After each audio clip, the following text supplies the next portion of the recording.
Hi hello నమస్తే. నేను journalist Sai. Nellore జిల్లా జువలదిన్న పోర్టుకు సంబంధించి జగన్మోహన్ రెడ్డి గారు చేసిన ట్వీట్ కి లోకేష్ గారు రీట్వీట్ చేస్తూ తల్లిని చెల్లిని అంటూ కొన్ని వ్యాఖ్యలు చేశారు. అసలు పోర్టుకి తల్లికి చెల్లికి వీటికి ఏం సంబంధం అని ప్రజలందరూ కూడా చర్చించుకుంటున్నారు. అసలు ఈ అంశానికి దానికి దీనికి లింక్ ఏంటి, ఎందుకు లోకేష్ గారు అలాంటి వ్యాఖ్యలు చేశారు, ఇలాంటి అంశాలన్నీ కూడా మనతో మాట్లాడడానికి వైఎస్ఆర్సీపీ నాయకులు కాకు ఉమా గారు మనతో ఉన్నారు. నమస్తే మేడం. నమస్తే సార్. చూసే ఉంటారు సార్, మీరు లోకేష్ గారి ట్వీట్. ఏంటి మీ అభిప్రాయం ఆ ట్వీట్ పైన? ముందుగా అందరికీ నమస్కారం. ఈరోజు ఉన్న పరిస్థితులు చూసుకుంటే సార్, జరుగుతున్న వాటి గురించి ఎక్కడా కూడా ఈ మంత్రులు కానీ, ముఖ్యమంత్రి గారు కానీ, ఉప ముఖ్యమంత్రి గారు కానీ, జరుగుతున్నటువంటి పరిణామాల గురించి, వాళ్ళు చేస్తున్నటువంటి అభివృద్ధి గురించి, వాళ్ళు ఇచ్చేటటువంటి సంక్షేమం గురించి, వాళ్ళు తీసుకొచ్చేటటువంటి అప్పుల గురించి కానీ, ఎక్కడ కూడా ట్వీట్లు కానీ, ప్రెస్ మీట్లు కానీ, ఎక్కడ కూడా ఈ దాదాపు 22, 23 నెలల నుంచి ఎక్కడ కూడా లేదు. వీళ్ళేంటంటే జగన్మోహన్ రెడ్డి గారు ఎక్కడన్నా కార్యక్రమాన్ని ఏర్పాటు చేసినప్పుడు, మొన్న వెళ్ళారు జువెల్లదిన్ని. ఆ అక్కడికి వెళ్ళి ఒక పర్యటన అని చెప్పేసి ఆయన వెళ్ళినప్పుడు అది తట్టుకోలేక ఆ జన సంద్రోహం కావచ్చు, మరి దాదాపు కూటమి ప్రభుత్వం వచ్చినప్పటి నుంచి కూడా జగన్మోహన్ రెడ్డి గారు అనేకమైనటువంటి కార్యక్రమాలు ప్రజల పక్షాన నిలబడి రైతులకు కానీ, విద్యార్థులకు కానీ, ప్రతి ఒక్కరికి కూడా ఆయన చేసినటువంటి అభివృద్ధి కానీ, మొన్న గవర్నమెంట్ మెడికల్ కాలేజ్ విషయంలో కానీ, ఈరోజు పోర్టు విషయంలో కానీ, ఆ ప్రతి ఒక్కరికి, నేను వచ్చేసి జువెల్లదిన్న మత్స్యకారుల గురించి కానీ, ఆయన ఒక కార్యక్రమాన్ని ఏర్పాటు చేసుకొని వెళ్తున్నారంటేనే మనోళ్ళకి అసలు ఎక్కడలేనటువంటి, దాన్ని ఏమంటారు, అత్యుత్సాహం అనమాట. నెక్స్ట్ రేపు మనం ఆయన వెళ్లకుండానే మనం ఈ లోపల ఏ స్క్రిప్ట్లు రెడీ చేసుకోవాలి, ఏ విధంగా బురద జల్లాలి, ఏ విధంగా మళ్ళీ పర్సనల్ గా అసాసినేట్ చేయాలి అని చెప్పేసి మరి మంత్రులందరికీ కూడా, మరి ఆ స్క్రిప్ట్ రైటర్ ఎవరో గానీ అందరికీ కూడా ఒకే విధమైనటువంటి స్క్రిప్ట్ అయితే స్ప్రెడ్ చేస్తారు. అక్కడ ఉన్నటువంటి విషయాన్ని తట్టుకోలేక, అక్కడ వచ్చినటువంటి జనాన్ని తట్టుకోలేక, ఆయన చేసినటువంటి అభివృద్ధిని ప్రత్యక్షంగా ఈరోజు మీడియా ద్వారా ప్రజలందరికీ తెలిసేలాగా చూపిస్తున్నప్పటికీ అవన్నీ తట్టుకోలేక ఏదో విధంగా మళ్ళీ ప్రజలు, అరే జగన్మోహన్ రెడ్డి గారు చేసినటువంటి అభివృద్ధి ఇది చూడు, జగన్మోహన్ రెడ్డి గారికి ఎంతమంది జనసంద్రోహం వచ్చింది అని చెప్పేసి ప్రజల్లో కొంచెం ఒక పాజిటివ్ వైబ్స్ వెళ్తాయని చెప్పేసి దాన్ని అడ్డుకోవడం కోసం ఈరోజు ఇటువంటి ప్రెస్ మీట్లు పెట్టో లేదా ట్వీట్ పెట్టేసో, లేదంటే మనం చూసాం వరుసగా మంత్రులు దాదాపు అక్కడికి వెళ్ళొచ్చిన దగ్గర నుంచి జగన్మోహన్ రెడ్డి గారి పైన ఏ విధమైనటువంటి ప్రెస్ మీట్లు పెడుతున్నారు, ఏ విధమైనటువంటి ప్రచారాలు చేస్తున్నారు అనేది మనం వరుసగా చూస్తూనే ఉన్నాం. మరి అదే విధానంలోనే ఈరోజు నారా లోకేష్ గారు షాడో ముఖ్యమంత్రి, ఈరోజు విద్యాశాఖ మంత్రి, ఐటీ శాఖ మంత్రి, ఈరోజు విద్యకు సంబంధించి మెలకువలేంటి, విద్యార్థులకు ఏ విధంగా ఉపయోగపడుతుంది ఈ కూటమి ప్రభుత్వం అనేది ఎక్కడ చెప్పేది లేదు. నిన్న కూడా దారుణం చూసాం క్వశ్చన్ పేపర్ గురించి, అది ఇంకా క్లియర్ గా చెప్తాం మీకు. అంటే అనేకమైనటువంటి అంశాలు ఉన్నప్పటికీ కూడా వాటి గురించి ఎక్కడా కూడా ప్రస్తావన చేయకుండా కేవలం వ్యక్తిత్వ హననం చేయడానికే ఈ కూటమి ప్రభుత్వ నాయకులు మరి అధికారంలోకి వచ్చినట్టున్నారు. జగన్మోహన్ రెడ్డి గారిని మరొకసారి వ్యక్తిత్వ హననం చేస్తా, తల్లి చెల్లి అని చెప్పేసి ఏదో విధంగా దూషణ చేసి తల్లిని చెల్లిని అని చెప్పేసి మాట్లాడుతూ ఉన్నారు. ఇంకా చాలా సంభాషణ జరిగింది ఆ ట్వీట్ లో. ఈ రాష్ట్రాన్ని నాశనం చేస్తున్నారని, అభివృద్ధి వచ్చేదాన్ని పరిశ్రమలు రానివ్వకుండా చేస్తున్నారని, లేదంటే రప్పా రప్పా అనే డైలాగ్ ని వీళ్ళే 1కి 100 సార్లు మాట్లాడే విధానంలో ఈ ట్వీట్ లో మరి పేర్కొన్నారు ఆయన. మరి ఒకటే అడుగుతా ఉన్నాం ఈరోజు మేము, నిజంగా ఈ రాష్ట్రాన్ని ఎవరు అభివృద్ధి పరిచారు అనేది ప్రత్యక్షంగా ప్రజలందరూ కూడా చూస్తున్నారు. కాకపోతే మీకు మాకు తేడా ఏంటంటే, మేము ప్రచారం చేసుకోలేక, మేము చేసినటువంటి అభివృద్ధి సంక్షేమాన్ని మేము ప్రచారం చేసుకోలేక ఈరోజు ఇలా ఉన్నామే తప్ప, ఎక్కడా కూడా అభివృద్ధి సంక్షేమంలో ఎక్కడ మా నాయకుడు వెనకడుగు వేయలేదు. మాట ఇచ్చిన ప్రకారం తూచా తప్పకుండా ప్రతి సంక్షేమాన్ని, అభివృద్ధిని ప్రజలకు అందించారు. ఈ రోజు మరి మీరేం చేస్తున్నారు? అధికారంలోకి వచ్చిన తర్వాత ఏ హామీలు ఇచ్చి ఈ రోజు అధికారంలోకి వచ్చారు? ఈ రోజు ఒక్క హామీ అయినా పూర్తి స్థాయిలో మీరు నెరవేర్చారా? మరి అభివృద్ధి అన్నారు, ఏ విధమైనటువంటి అభివృద్ధి చేస్తున్నారు? కనీసం ఏ రోజన్నా ప్రెస్ మీట్ పెట్టారా? ఇకపోతే వ్యక్తిత్వ హరణం, తల్లి చెల్లి అని చెప్పేసి పదే పదే పదే పదే మీ మంత్రులందరూ కూడా అదే వైఖరితో మాట్లాడుతూ ఉన్నారు. ఏమయ్యా లోకేష్ గారు, ఈ రోజు ఒక తల్లిని చెల్లిని గురించి మీరు మాట్లాడుతూ ఉన్నారు. గతంలో మరి మీ తల్లిని నిండు శాసన సభలో ఎవరో ఏదో అన్నారని చెప్పేసి మరి చూస్తే ఎక్కడ కూడా ఏ రికార్డులో కూడా మరి ఎక్కడ చూద్దామన్నా కూడా అది ఎక్కడ కూడా కనిపించట్లా. మేము ఎన్నోసార్లు సెర్చ్ చేసాం. మరి భువనేశ్వరి గారిని ఏమన్నారు ఏంటి అనేది ఎన్నిసార్లు చూసినా కూడా మాకైతే ఎక్కడ కనపడలేదు. మరి మరి ఉన్నదాన్ని లేని దాన్ని ఈ రోజు మీరు పబ్లిసిటీ చేసుకోవడం కోసం ఒక తల్లిని అడ్డం పెట్టుకొని ఈ రోజు మా తల్లిని అన్నారని చెప్పేసి మీ తండ్రి గారు స్వయాన కన్నీటి పర్యంతమయ్యి మీరు పదే పదే ప్రతి సభల్లోనూ నా తల్లిని అన్నారు, నా తల్లిని అన్నారు అని చెప్పేసి మీరు మాట్లాడుతూ ఉన్నారు కదా. మాకు సంస్కృతి సాంప్రదాయం, మా తల్లి మమ్మల్ని విలువలతో పెంచిందని చెప్పేసి పదే పదే మాట్లాడుతూ ఉన్నారు కదా. మరి అదే విలువలతో ఈ రోజు మీరు ప్రతిసారి జగన్మోహన్ రెడ్డి గారి తల్లిని చెల్లిని గురించి మాట్లాడుతూ ఉన్నారు. తరిమేశారు అని చెప్పేసి మాట్లాడుతూ ఉన్నారు. ఏమన్నా చెల్లి అత్తగారింటికి ఈ రోజు పెళ్ళయి ఎక్కడ ఉంటదండి? చెల్లి ఎక్కడ ఉంటది? ఈ రోజు పెళ్ళయి అత్తగారింట్లో ఉంటది, లేదా వాళ్ళ ఫ్యామిలీ ఉంటే హస్బెండ్ తో కలిసి ఉంటారు. అంతే తప్ప అన్నగారింట్లో ఉండాలని ఎక్కడ ఉందా? మరి తల్లిని చెల్లిని తరిమేశారని చెప్పేసి మాట్లాడుతూ ఉన్నారు. మరి తల్లి ఏ రోజన్నా ముందుకొచ్చి నా కొడుకు నన్ను తరిమేశారని చెప్పేసి ఏ రోజన్నా చెప్పారా విజయమ్మ గారు? ఈ రోజు ఎందుకు అదొక అంశాన్ని పట్టుకొని ఏదో విధంగా మీరు మాట్లాడాలని చెప్పి మాట్లాడుతున్నారు తప్ప, మీ తల్లినంటే మీకు అంత కోపం వచ్చి అంత పర్యంతమయ్యి అంత బాధతో రాష్ట్ర వ్యాప్తంగా మీరే ప్రచారం చేసుకున్నారు కదా తల్లిని అడ్డం పెట్టుకొని. మరి పక్కన వారి తల్లి గురించి ఇంత లోకుగా పదే పదే తల్లిని చెల్లిని తరిమేశారని చెప్పేసి ఒకరి కుటుంబంలో వేలు పెట్టి ఈ రోజు వాళ్ళ ఇంట్లో తొంగి చూసి మాట్లాడుతూ ఉన్నారే మీ రాజకీయాలకి. ఇది ఎంతవరకు సమంజసం? ఇది ఎంతవరకు సమంజసం?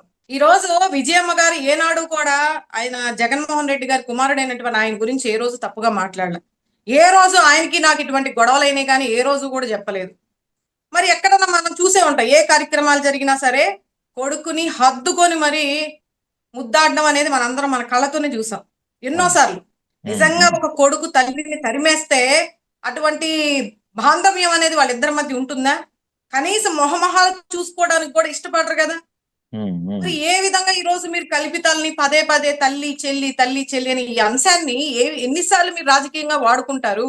ఎన్నిసార్లు ఇదే పదాన్ని ప్రజల్లోకి మీరు తీసుకెళ్లి ఒకటి గుర్తు పెట్టుకోవాలి. ఈ రోజు మీరు చేసేటటువంటి పనులు చెప్పుకోకుండా ఈ రోజు కేవలం జగన్మోహన్ రెడ్డి గారిని ఆయన దిగిపోయి కూడా 22-23 నెలలు కావస్తా ఉంది. ఆయనేం ఇంకా ముఖ్యమంత్రి కాదు ఆంధ్రప్రదేశ్ కి.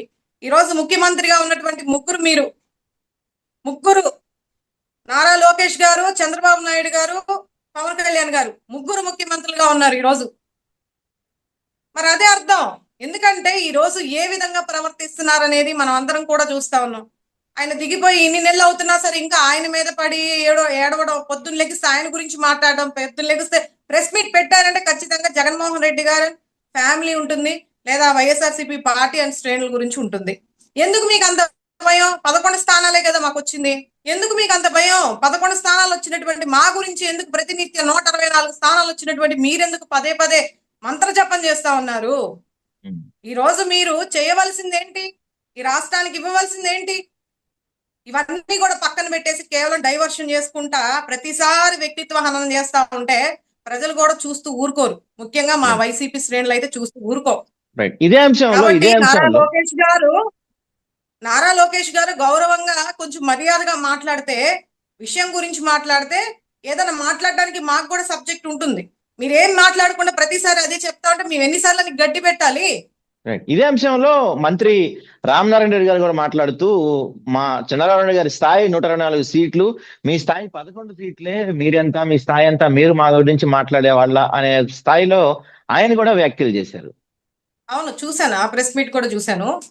మరి సీనియర్ పొలిటీషియన్ గా చెప్పుకునేటటువంటి మన ఆనం రామనారాయణ రెడ్డి గారు, ఆయన ఏ శాఖకి మంత్రి అండి? మీకేమన్నా బహుశా తెలుసా? ఐడియా ఉందా? తెలిస్తే చెప్పండి సార్. లేదు కదా. అలాగే ఈ రాష్ట్ర ప్రజలకు కూడా ఆయన ఏ శాఖకి మంత్రి, ఈ రాష్ట్రంలో అసలు ఆయన పాత్ర ఏంటి? ఆయన ఈరోజు వచ్చి ప్రెస్ మీట్ పెట్టేస్తున్నారు ఈ పెద్ద ఆయన. సీనియర్ పొలిటీషియన్, ఎండోమెంట్ మినిస్టర్ గా ఉన్నటువంటి వ్యక్తి ఈ రోజు ఒక దేవాదాయ శాఖ మంత్రి. ఈ రోజు ఈ రాష్ట్ర ప్రజలకి తెలియదు ఆయన బాధ్యత ఏంటి, ఆయన ఏ శాఖకు మంత్రి, ఆయన నియోజకవర్గం ఏంటనేది మోస్ట్లీ ఏం తెలీదు.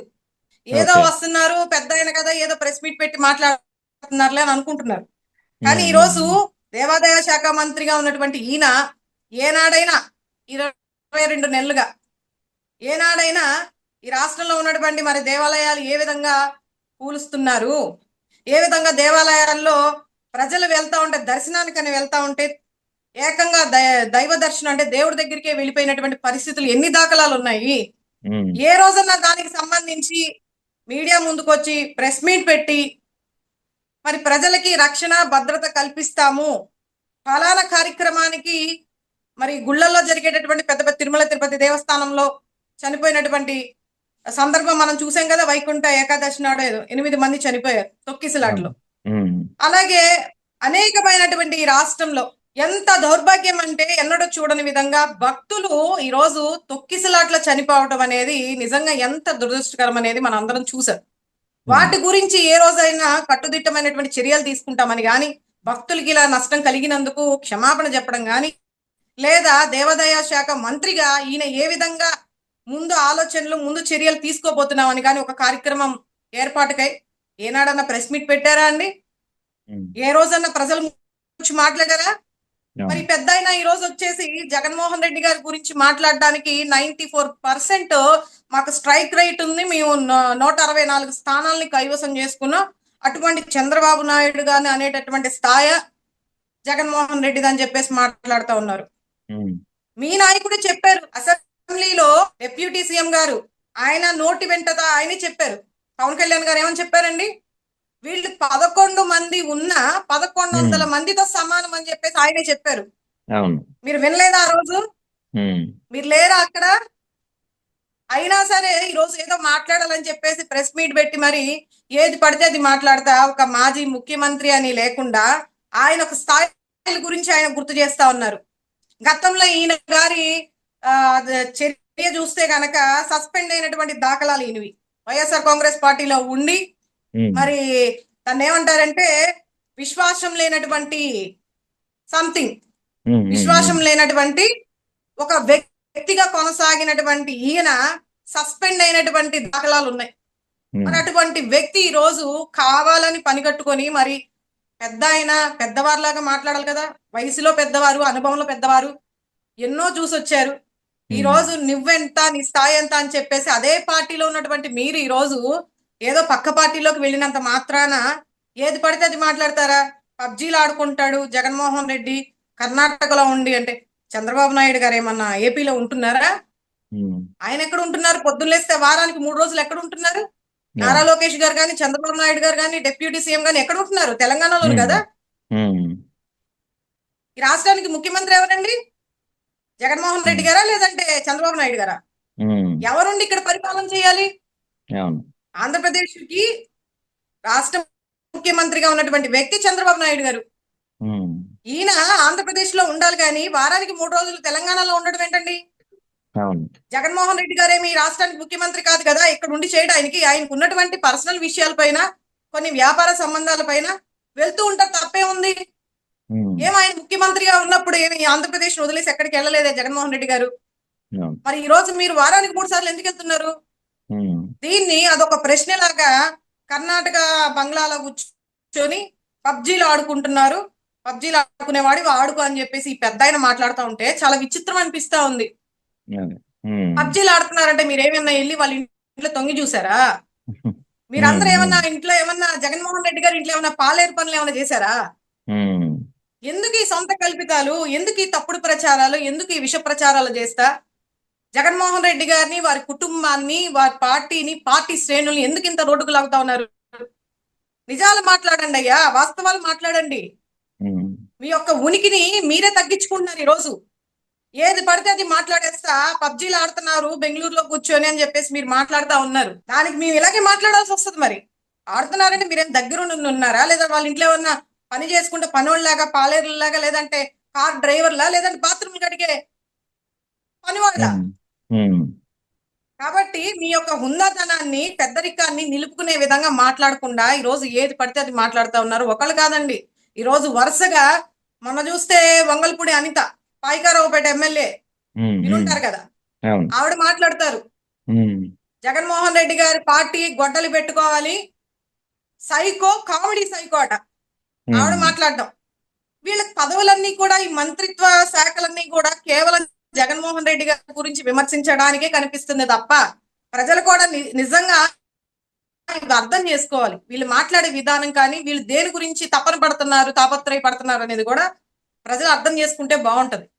Right right. మొన్న ఆర్థిక శాఖ మంత్రి కూడా చూశారు కదా, ఫైనాన్స్ మినిస్టర్ అండి. ఆయన అవును. కూడా జగన్మోహన్ రెడ్డి గారి గురించి వచ్చేసి ప్రెస్ మీట్ పెట్టేశారు.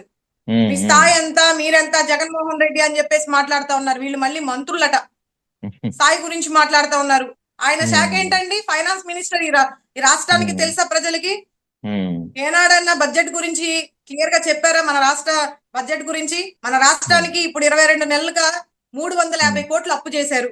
ఈ అప్పుని దేనికి కేటాయించారు? ఏ రోజున ఎక్స్ప్లెనేషన్ ఇచ్చారా ప్రజలకి? ప్రతి మంగళవారం అప్పు చేస్తా ఉన్నారు. ఏనాడన్నా దాని గురించి ఎందుకు చేస్తున్నాం, ఎంత అభివృద్ధి పరిచాము, ఎన్ని సంక్షేమ పథకాలు ఇచ్చాము, దాని మీద ఏమైనా ప్రజలకి క్లారిటీ ఇచ్చారా ప్రెస్ మీట్ పెట్టి? అవును. ఏ రోజు దాని గురించి క్లారిటీ లేదు. ఉమ్, మీరు గమనించండి, దేవాదాయ శాఖ మంత్రి గాని, హోంశాఖ గాని, ఆర్థిక శాఖ గాని, ఐటీ శాఖ గాని, విద్యాశాఖ గాని ప్రతి ఒక్కరు కూడా ప్రెస్ మీట్లు పెట్టారంటే అందులో ప్రజలకి పనికొచ్చే అంశం గాని, ఈ రాష్ట్రానికి పనికొచ్చే అంశం గాని ఎక్కడా ఉండదు. మీరు భూతద్దం పెట్టి వెతికినా కూడా ఉండదు. కేవలం జగన్మోహన్ రెడ్డి గారి గురించి, ఆయన స్థాయి గురించి మాట్లాడుతున్నారు. ఆయన స్థాయి ఒక్కసారి వెనక్కి వెళ్ళి చూసుకుంటే తెలుస్తుంది. 164 స్థానాలు ఈ రోజు మీరు ఒక్కళ్ళే తెచ్చుకోలే. 3 పార్టీలు కలిపితే వచ్చినటువంటి సీట్లు అవి. 3 పార్టీలు, బీజేపీ అలాగే జనసేన, టీడీపీ 3 కలిస్తే వచ్చిన స్థానాలు 164. కానీ 2019లో ఒక్కసారి మేము సింగిల్ గా పోటీ చేసాం. ప్రతిసారి కూడా మాకెంత వచ్చాయి? 151 సీట్లు వచ్చాయి. మీ ముగ్గురులో ఎవరికైనా సరే ఒక్కరికైనా సింగిల్ గా పోటీ చేస్తే 175 స్థానాలు మీకు 151 స్థానాలు మీకు వచ్చాయా? ఆ చరిత్ర ఏదైనా ఉంటే చెప్పండి.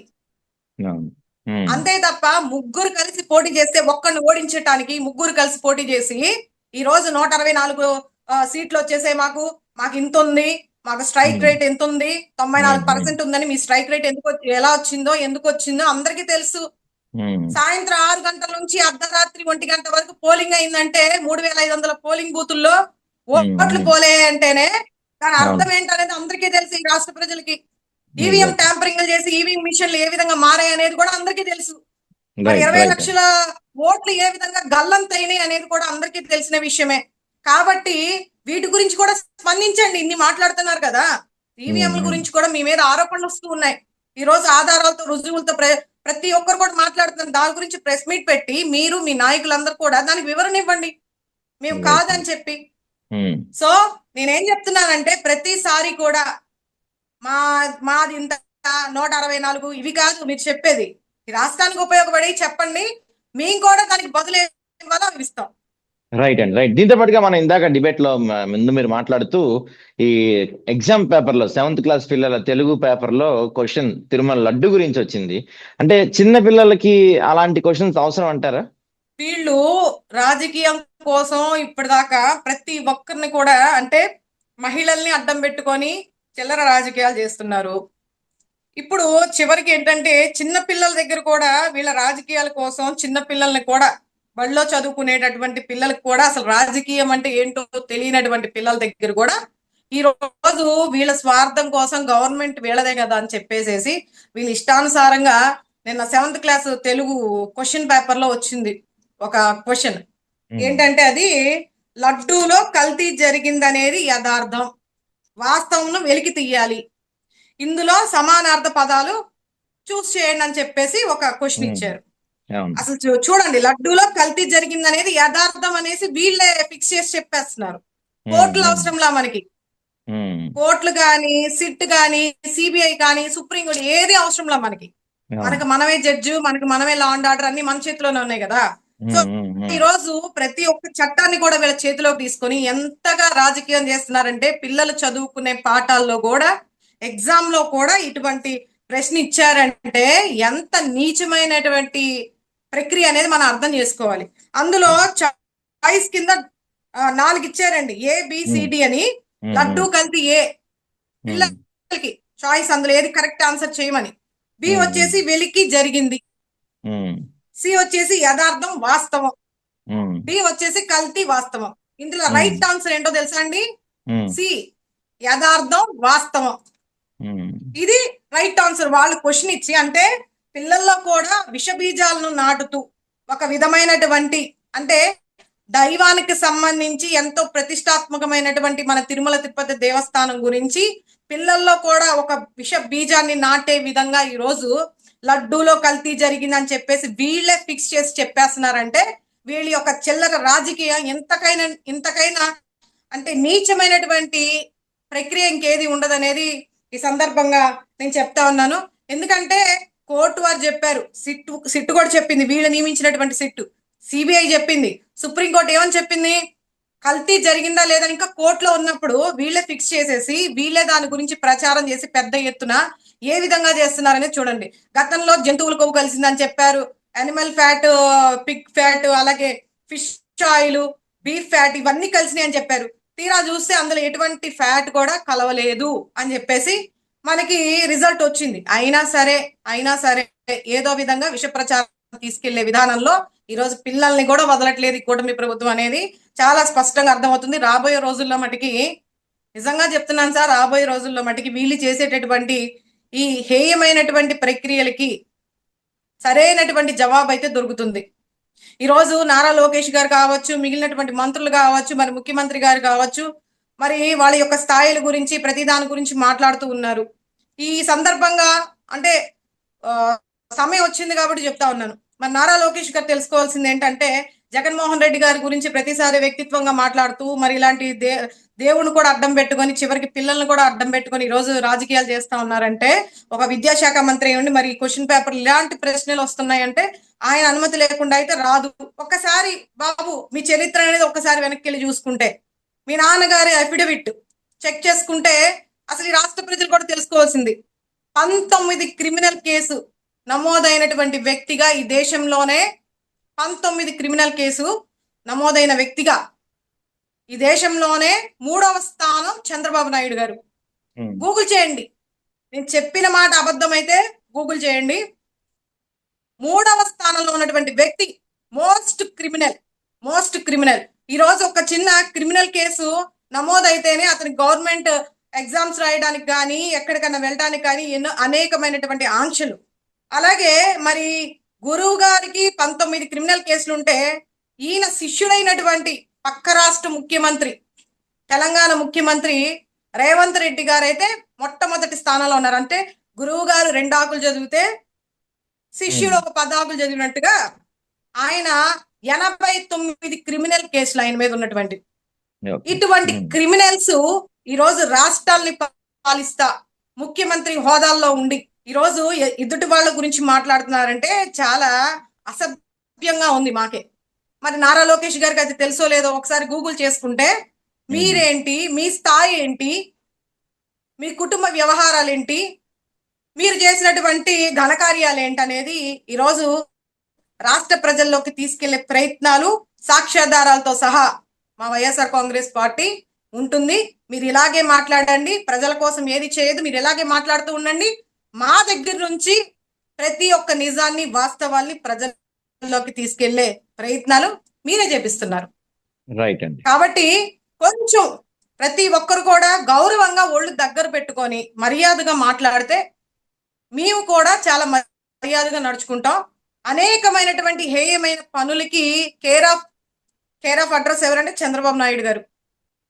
కాబట్టి ఈరోజు మా చేత నిజాలు చెప్పించి ఈరోజు మీరేదో గొడ్డల పార్టీగా పెట్టుకోండి, వైఎస్ఆర్సీపీ పార్టీ పేరు తీసేసి గొడ్డల పార్టీ పెట్టుకోండి అని మొన్న మచిలీపట్నం ఎమ్మెల్యే ఆయన కూడా చెప్తున్నారు.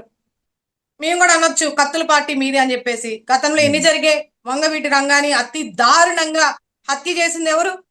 మా విజయవాడలో అతి దారుణంగా వంగవీటి రంగాని హత్య చేసింది ఎవరు? చంద్రబాబు నాయుడు గారు కాదా?